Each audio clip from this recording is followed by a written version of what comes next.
Welcome to What the Paper Said, in which I, Patrick Crozier, skim through the Times from 100 years ago, read some of the articles and comment on the ones I find interesting.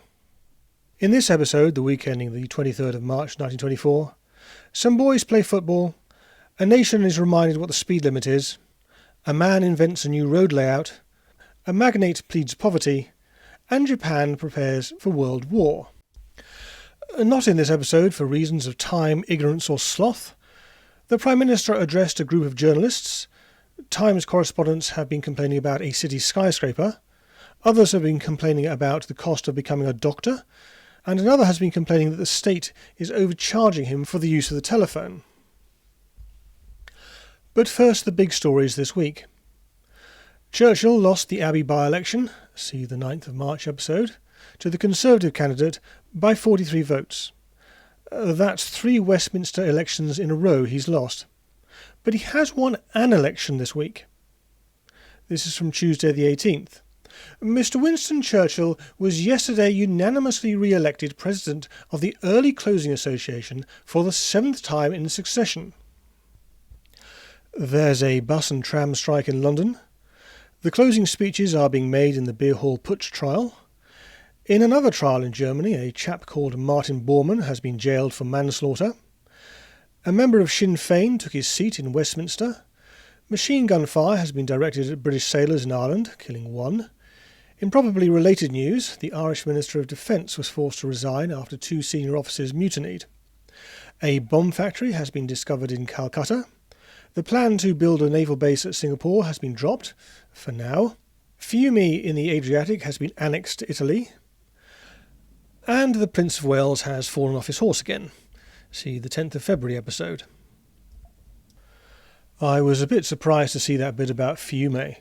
Fiume, modern-day Rijeka, was a disputed territory at the end of the First World War. Italy had wanted it, but didn't get it. In response, poet and strategic bomber pilot Gabriele D'Annunzio and his Confederates occupied it for a year after the war, before being asked to leave. I was also surprised to read that a member of Sinn Féin had taken his seat in Parliament. They didn't before the Anglo-Irish Treaty, and they haven't in my lifetime, because they refused to recognise Westminster as a lawful authority. With the bus and tram strike in London underway, the chairman of United Electric Railways of London, and by extension much of the bus and tram network, Lord Ashfield, is at pains to point out, or at least claim, that there may not be as much money about as his employers would like to think. In the year 1923, the 3 tramway companies operating in Greater London, namely the Metropolitan Electric Tramways, the London United Tramways, and the South Metropolitan Electric Tramways, after meeting their fixed charges and providing a sum of £68,208 for track and other renewals, which was totally insufficient for the purpose, and £106,705, less than the sum set aside in the previous year, earned £19,682 upon a capital of £2,944,186, so that the return was less than 2/3 of 1%. Much the same sentiments were expressed in the 9th of March episode.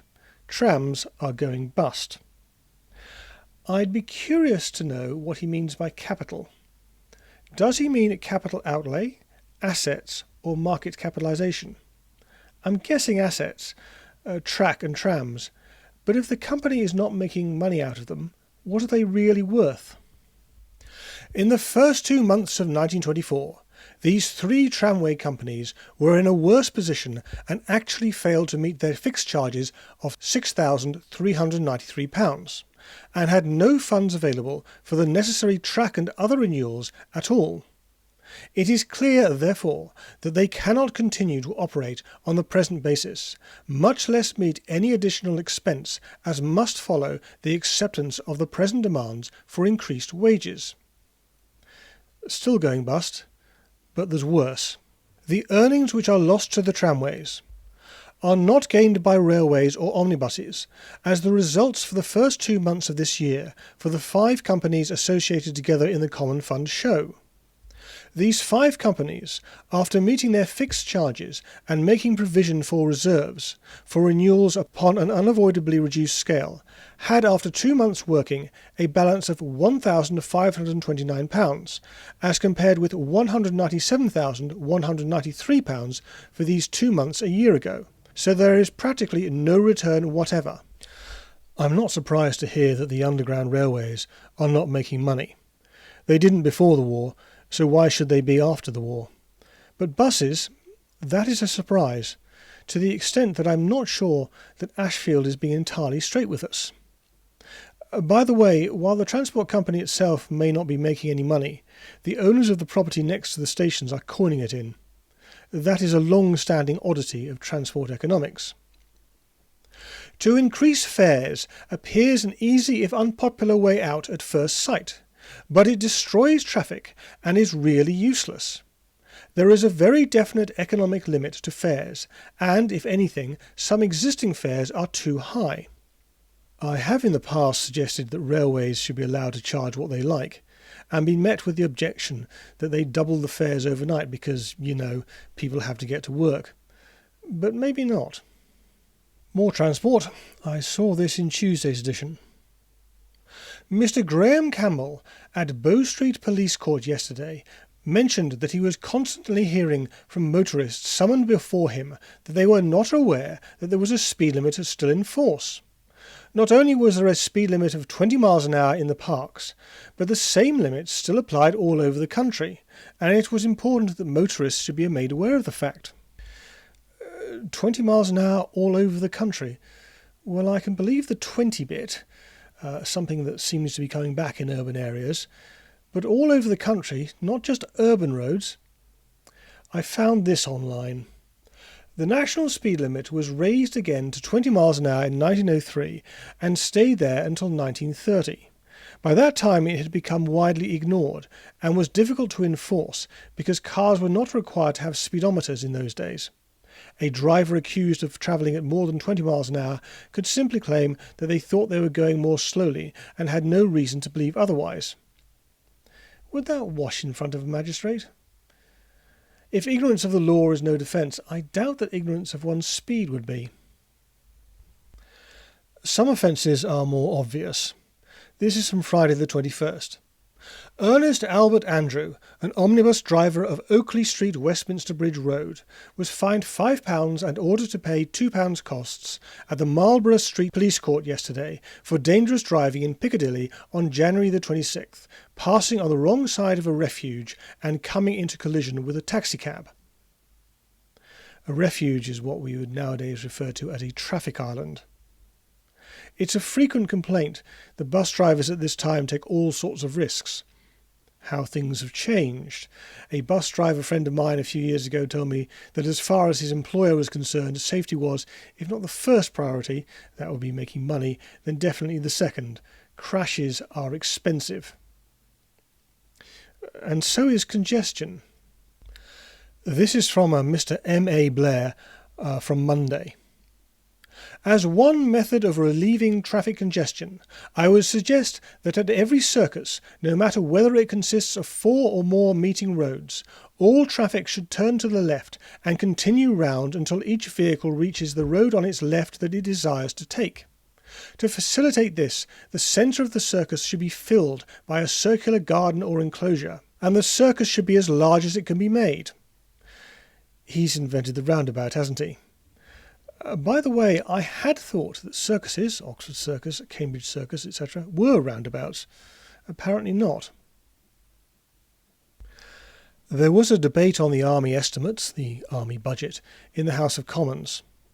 One of the speakers was Brigadier General Seeley, who, as well as being a general on the Western Front, had also been War Minister in the Liberal government before the war. This is from Tuesday the 18th. History showed that superior weapons and firepower had won the day, yet after all our experience, our army had a lower proportion of machine guns than any other, although we were the richest country and ought to have the largest proportion of machine guns. On one occasion during the war, he had seen a battalion go over the top, not properly supported by firepower, and within a quarter of an hour, 25 of its 26 officers and all save 31 of its 1,000 men had been mown down and practically all of them killed. Seeley became an appeaser in the 1930s. A mistake for sure, but I'm reluctant to condemn anyone for taking that view who's been through an experience like this.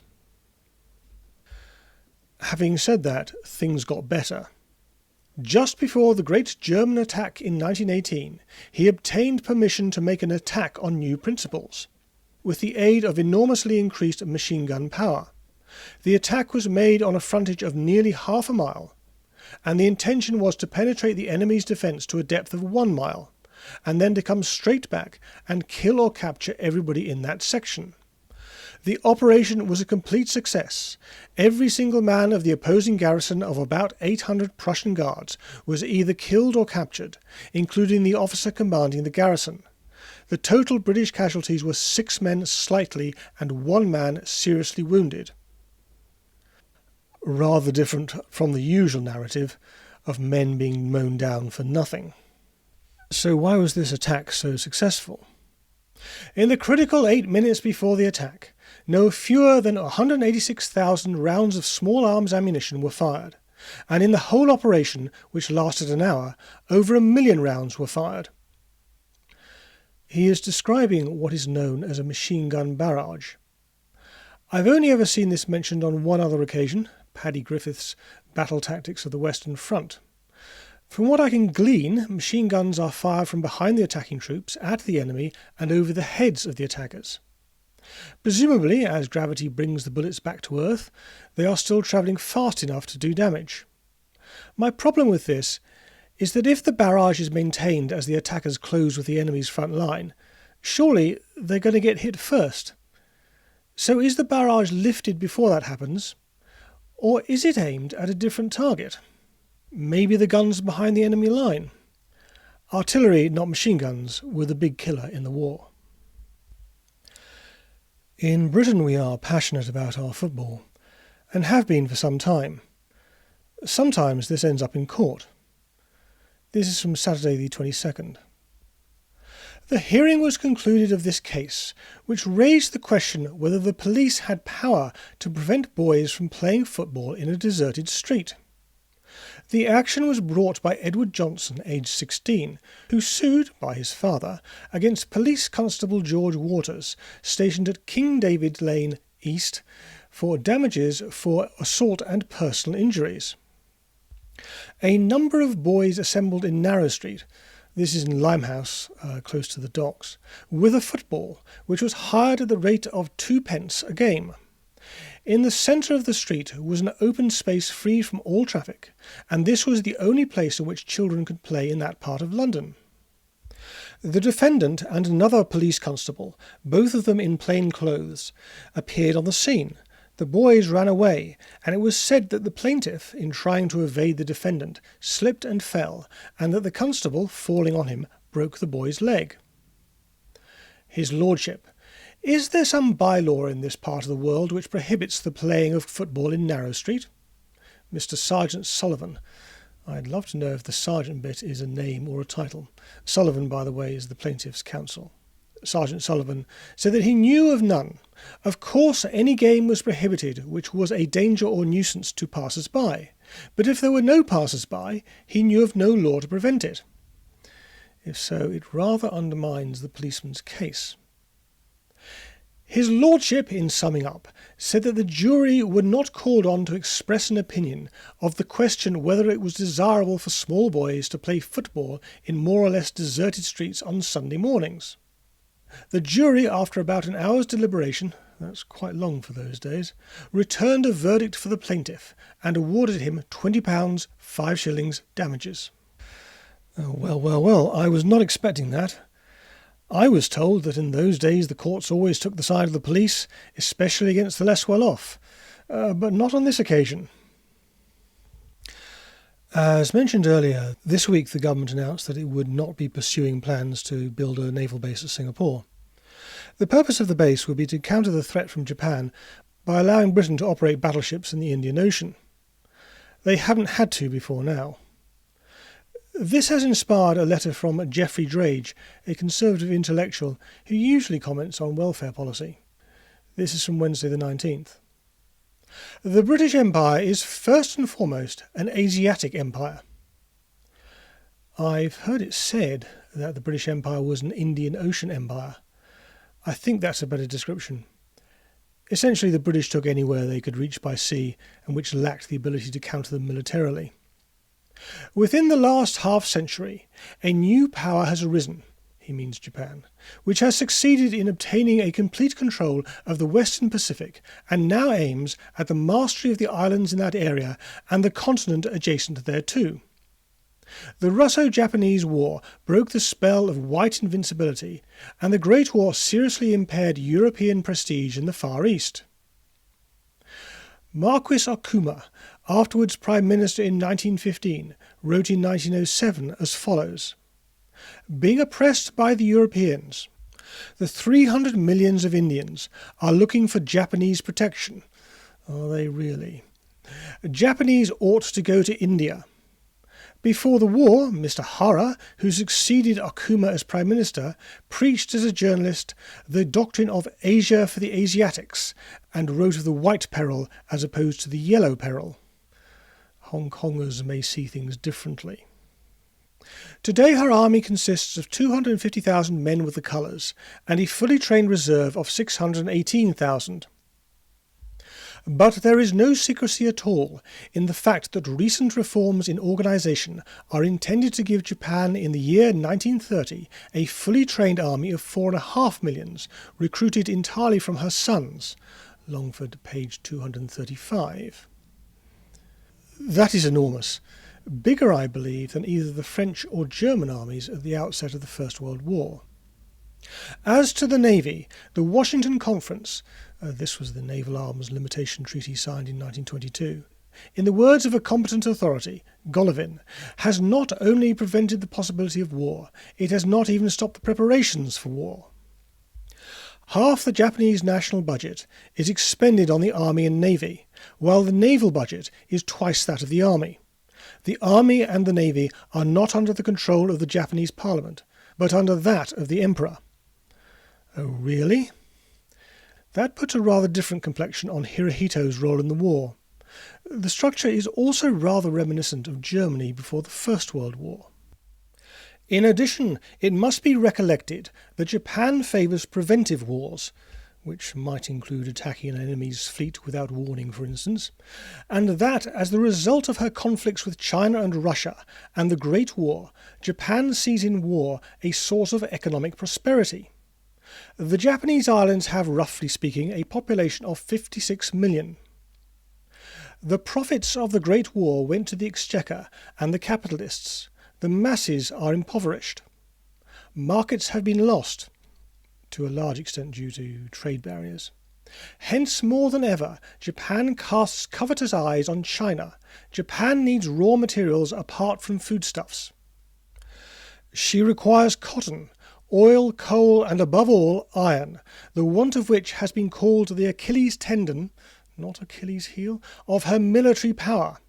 To obtain these, she is certain to tighten her grasp on China. As to the Philippines, a prominent American naval officer has written, "The Philippines are there for Japan whenever she likes to take them, and nothing can prevent her from seizing them whenever she feels inclined to do so." The same may be said of the Dutch East Indies, and so it proved. Our possessions come next, and we have to recognise that in Singapore, Borneo and Hong Kong, and the rest, we are face to face with a proud, patriotic, warlike, seafaring nation, animated by perfectly legitimate ambitions. Her demand for racial equality was, to her indignation, rejected at Versailles, so she has set about getting it, and other things, her own way. She has a moral code, Bushido, as lofty as our own. It's rare to see moral and Bushido in the same sentence. My understanding is that it was Bushido that led to the Japanese massacring civilians, mistreating prisoners of war, and committing suicide when things went wrong. Her government is in the hands of a determined militarist oligarchy. In 1930 Japan will be ready. if not before. We are as we were in 1908, only Japan is far more clever than Germany. Peace can be maintained if it is perfectly clear what our policy is in the Far East, and that we mean to stand by it. Otherwise, as in the case of the Crimean War, the Boer War, and the Great War, we shall drift into war because the pacifists will once more be taken at their own valuation as qualified to speak for Great Britain. The naval base at Singapore is a test of our resolution. Prophetic words. It was in 1931 that Japan invaded Manchuria, beginning a series of wars which ended with the dropping of the 2 atomic bombs. Sadly, of course, the base at Singapore, which, spoiler alert, will be built, neither deterred Japan nor proved much use in fighting her. It, along with the whole of Malaya, was captured in 1942. But that has got to be the clearest explanation I have ever read as to why Japan went to war in the Pacific. Up to now, it's been explained as a series of apparently unconnected events. Anyway, that's all for this week. I aim to have something up next week, but I promise nothing.